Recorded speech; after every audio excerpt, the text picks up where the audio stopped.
Back, and you are tuned into the Labor Forum here on WRFG 89.3 FM. I'm Diane Mathewitz. My co-host Paul McClendon is here, and Verdaillia Turner, president of the Georgia Federation of Teachers, is in the studio. We invited her in because we have been reading, of course, about this plan that Governor Deal has proposed and seems to have some traction in the Georgia Assembly. He took a whole crew of legislators down to New Orleans. This idea is essentially that let me have Verdaillia explain what this idea essentially is. What is this idea that Governor Deal has about so-called rescuing failing schools? Well, first, thank you, Diane and Paul, for having us here today. The OSD school legislation is the same, Opportunity School District, that's what it's called. It is no different from the Recovery School District legislation and that has been passed down in Louisiana, also Arkansas, Oklahoma, and part of Michigan. But what's really happening here in a nutshell is the private takeover of public funds. That's it in a nutshell. There is no accountability with OSD. The governor becomes absolute autocratic when it comes to education. It's a bad deal. It's full of errors, it's a bad design, and none of the interventions in that bill work. None of them work at all. But what the voters will be asked to do is to vote on this ill legislation, and it would be beautifully worded if it passes the General Assembly. And when the money comes in from out of the state, as it did for the charter school amendment, it will pass, and people will not know what they're actually voting on. So that's the main reason. It's the process. For those of you who are kind of baffled by what all goes on at the state legislature, is that in fact this change, the deal, let's go over exactly what he's going to do. All right, and then we'll talk about how it would have to be voted on by the okay, voters. well, first of all, Governor Deal has done a masterful job in courting legislators, and we're so disappointed at a few who cut deals with the governor, but we can go into that later. But the OSD creates a statewide opportunity school district, and based on a certain criteria that, of course, the governor's people are defining, and the criteria constantly changes by which they selected these schools, and also by which the schools will remain in OSD. If 2/3 of both chambers at the General Assembly passes the opportunity school district, then in November of 2016, the same year we were electing a president, there will be a ballot initiative. And the wording should be something like this: shall the Constitution of Georgia be amended to allow the state to intervene in chronically failing public schools in order to improve student performance? Now, who wouldn't vote for that? You know, anyone would vote for that. There's also some substitute language that has been put into the bill. And this says it will also authorize the state to assume the supervision, management, and operation of public elementary and secondary schools which have been determined to be failing through any governance model applied by law. And so the authorization should include the power to receive, control, expend state, federal, and local funds appropriated in accordance with general law. So this substitute bill changed the wording related to funding to ensure that the OSD schools that become state charters continue to get local funding after they are out of the OSD. But the entire intention here is to make sure that these schools actually become charter schools, which will be ruled over by private entities, and the cash, the tax money, will go there. There's no transparency, no accountability, and anything that the OSD decides, there is no appeal. The OSD superintendent will be hired by the governor, governed by the governor, only answers to the governor. So this is an autocratic move. It takes away local school power and control. And although if you're on the other end, the receiving end, and you can get rich doing this, and certainly you can, those local boards of education will actually be probably bankrupt, some of them. I don't see how they would be able to continue. But the goal here is, make no doubt about it, it is to take over the tax monies. But I will have to say this: none of the intervention strategies used are backed by significant research that shows student achievement. The system of A through F, and that's what's going to be used to grade schools that will be coming into the OSD later on, because he's already picked 100, although 141 qualifies under their criteria. The system of A through F used in other states has been called flawed and inconsistent. In Oklahoma, it has been called a High Stakes Accountability Act designed to reward some and punish others. The governor brought in Governor Jindal, and they have brought in superintendents from Tennessee, people in consultants that make a lot of money. Happens to be the sister, and I won't call the name of one of the legislators, who gave me a call today. I mean, so cozy. But in New Orleans, what will be a pattern after, I just want to read these stats right quick. 79% of the recovery school districts, schools there receive D or F from the Louisiana Department of Education 8 years past Katrina. Now, Governor Deal is not going to have to worry about this, because he has also created his own education commission. And they will be the ones overseeing these so-called oversight of these schools. Most of the classes in Louisiana in 2014 graduating from 100% of RSD schools, and that's the same as opportunity schools here, scored so low on the national ACT that they didn't meet the minimum requirements for Louisiana colleges. And just over 6% of high school seniors in the RSD scored high enough in English and math to qualify for admission into Louisiana's four-year colleges straight out of high school. And 5 of the district's 16 high schools produced not a single student who met these requirements. So they're coming up with rules and regulations and laws that are not grounded in practice that works, and not grounded in the research. And I just have to say shame on the money mongers down at the state capitol.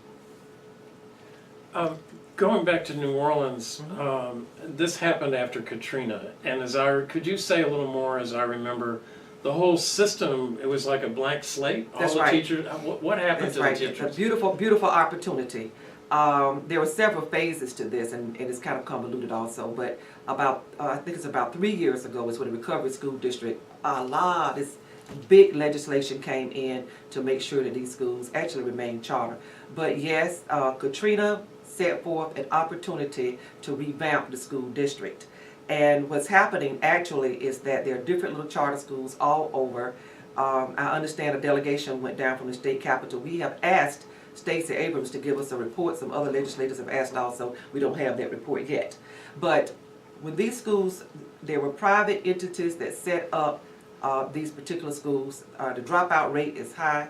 Students with problems, behavior problems, etc., usually are not retained in the schools. The teachers were fired. Yeah, all the teachers every one of them in New Orleans were fired. Every one of them, and we understand there are a lot of Teach for America schools, personnel there now, young teachers that don't necessarily know the culture and don't stay with the school district, because usually when they get their loans paid off, they just leave.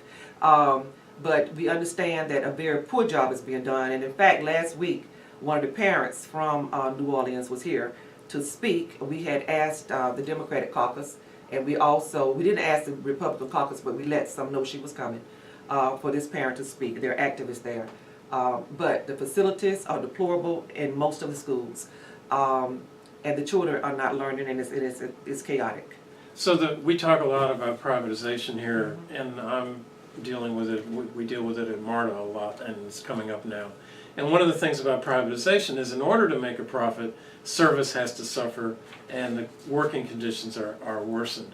So is that what happens here, where charter schools bid for the work and then in order to make money deliver poor quality education? Okay, poor quality is going to be redefined for all of us by the governor's education office. And the public probably won't even know, because the standards are being reset all the time. But can I talk a little bit about the funding? Oh, if you don't mind. Okay, the OSD will have the authority to receive, control, and expend local, state, and federal funds. The local school district funds will be reduced by the amount going to the OSD. Now, mind you, over $6 billion have already been taken out of schools in Georgia by the last governor and this governor. And we also through budget cuts. Through budget cuts, and we already know that when you were talking about lower socioeconomic students, there are certain interventions and wraparound services and personnel you must provide. I'm going to interrupt with you, Verdaillia. So when you use the word wraparound services, let's talk a little bit about that, because this one of the things that Governor Deal and many others say is, you just can't throw money at the problem. And I'm thinking, They don't. well, if money means textbooks, and money means computers, and money means a roof that doesn't leak, I think you should throw some money. Well, at the schools. he's double speaking, you know. Governor Deal is for less government, and now he's supporting more government with OSD. You know, honestly, and this is my personal opinion, I see Governor Deal tantamount to George Wallace in the 60s for what he's doing to education. There's a lack of control with our tax dollars, but it takes more money if you want the right education solutions. Believe me, he's not throwing more money. He's absolutely taking more money. When the population of Georgia has increased significantly and ESOL students have increased, mandates have increased, special needs students' needs have increased, the governor is taking the money out of the schools, and what they're doing is they're doing a big sham job on the public. So when you look at his particular bill here, the one that he's really behind, you will see that the OSD schools will get funding over and beyond what public schools are getting. It's a get-rich scheme without accountability. And nothing in the bill shows us as educators any interventions that will result in achievement. There's no transparency here either. So one of the things, there have been a lot of articles, somewhat, about this bill. And again, all phrased in how this will be so much better. But I read it and I thought, okay, the governor gets to appoint a whole nother superintendent of education. So the one that people go vote for is not going to have any authority over these schools that his group decides go into this special district. Then that superintendent that is, as you said, appointed by the governor, can fire every principal, every teacher in any of those schools and bring in who he wants. Well, certainly can. They can reconstitute the schools. There are 4 things by which these schools would be placed in the OSD. And I hate to just really give credence to stuff that already is not credible, but let me just say this. This is how the schools will be taken over. They can be directly managed by the OSD. That's one. Number 2, they can share governance with the local board where the OSD has the authority to direct changes. And by the way, school districts are being forced to enter into a contract for governance by June of 15, thanks to Governor Perdue. Number 3, reconstitution of the school to become a state charter with the newly created Charter School Commission. I mean, this is it's a great job being done, I'm telling you. Number 4, closing schools and reassigning students. They don't necessarily know where your student might be going. Yes, personnel will be taken out of these schools, and the school district will have to either RIF this personnel or rehire them or replace them someplace. So I'm pretty sure some school districts are going to have some legal expenses that occur behind that. But yes, so the whole plot is to take out those teachers who could be mentor teachers really. Those teachers such as myself who are veteran teachers because we don't supposed to know anything. But I have to say this: when we look at states, if we were just using the performance or the criteria of the high stakes testing, those states with higher test scores, guess what? The teachers collectively bargain. And every time that we are compared to overseas countries such as Finland and Singapore, the teachers collectively bargain. But in Georgia and other southern states, the teachers have no say-so. That's just like putting a surgeon in an operating room and dictating to their surgeon what to do. I wouldn't know, you know. But this is how laws are made in Georgia. They don't look at anything that works in terms of interventions, and they don't look at research. The Organization of Economic Cooperation and Development, we want everybody to know about that organization. That's the big organization that compares us internationally. They have compared over 30-some countries worldwide. Our Secretary of State pays them no mind, our state pays them no mind. And in fact, this same organization that they laud when they want to compare us to Finland and Singapore and those type countries, put out a PISA report every year. And that's a Pupil International Assessment every 3 years report. The districts, the countries that we're compared to, our teachers in the United States work more hours than any other industrialized country, and we're number 4 from the bottom with pay. Shame on us. But all of a sudden, they can't look at that. And in fact, when this same organization looked at what evaluation systems and assessment should be, the United States didn't participate. So that's capitalism at its best. I had started to ask you what wraparound services were. I'm going to go back to that. Okay. What is it that a school that was really set up to help every student reach its potential, what would they have? You can have medical services, you can have training for the parents, reading programs, paraprofessionals that would help those teachers that should have lower class sizes, because when kids have more needs, you have to have lower class sizes. Libraries, extended curricula, and such as community schools, which will be open all through the week to service that particular neighborhood and those particular children. Tutorials, etc. Fine arts, visual arts, classes and all that would deal with trades, etc. But wraparound services mainly deal with health issues and personal needs issues.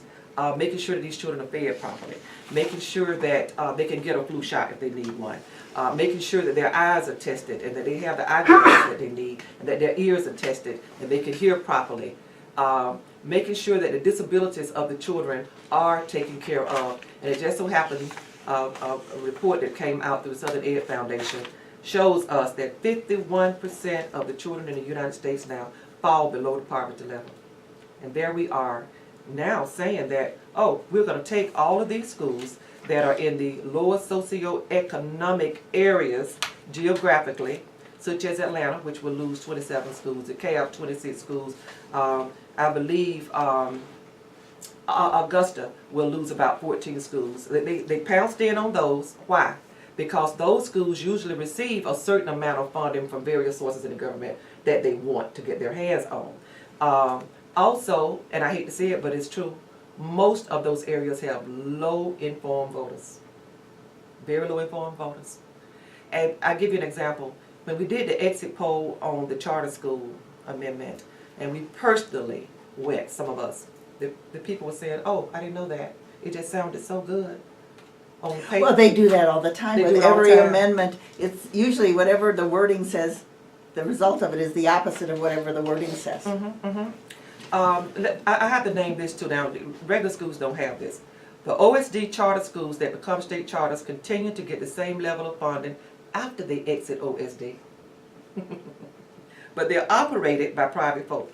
The OSD may withhold up to 3% of a school's funding for administrative costs, meaning it holds back from each school's earning that they're earning 3%. This provides a financial incentive for OSD to select schools and districts with higher local funding levels. So you can see why they're picking what they want.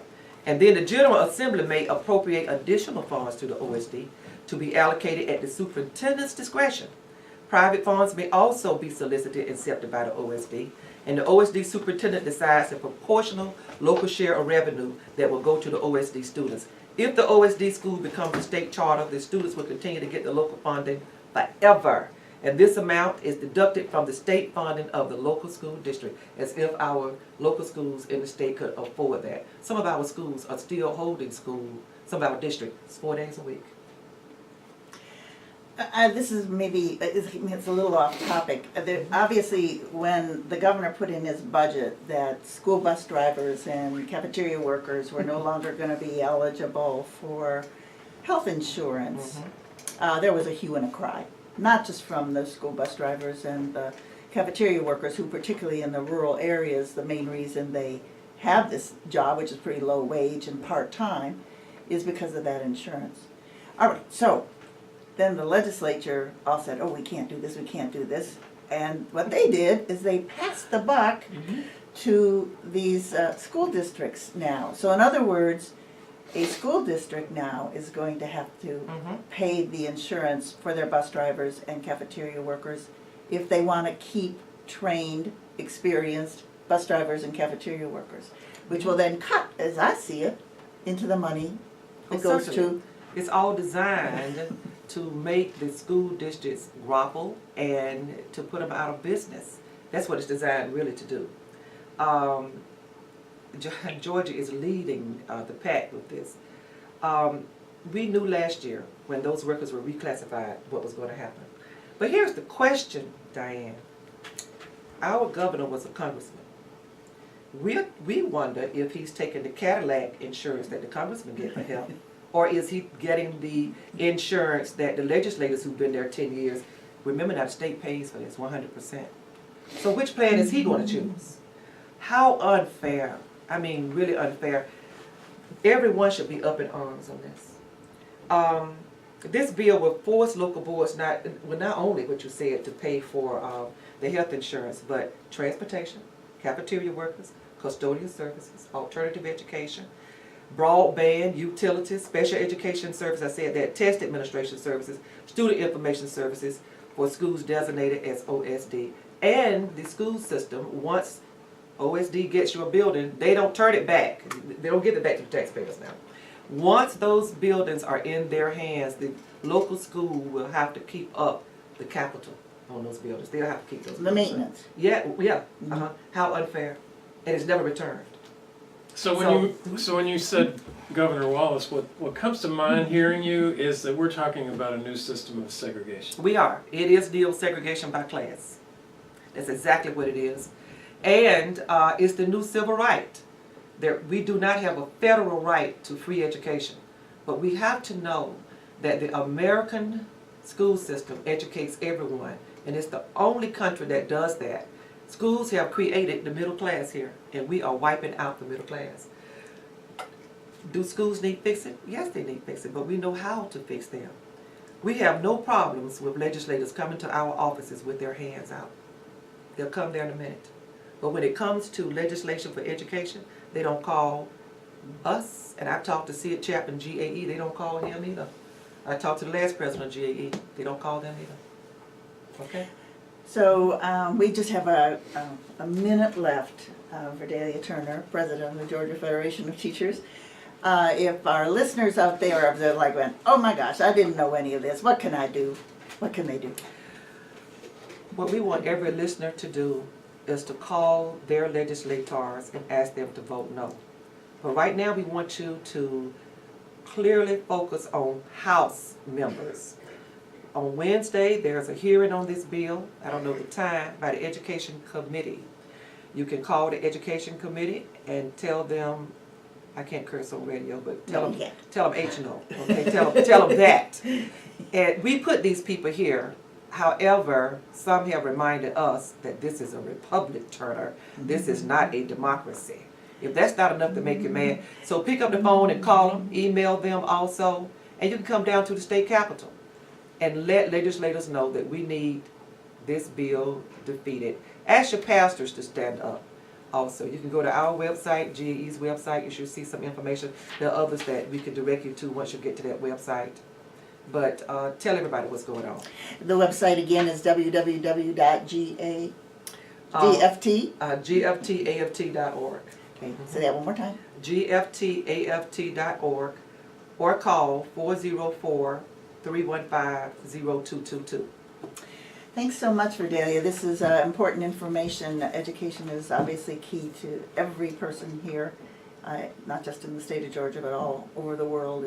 It's vital. And as you said, an informed public is the biggest thing. So I hope you all have enjoyed and gotten some information that you didn't have, both from the workers in Selma and Verdaillia Turner here. And of course, we will be back again next Monday. And if you appreciated what you heard, if it sparked your imagination, your curiosity, your desire to make a difference, please do pledge to WRFG. And we are out for today. Thank you, Diane.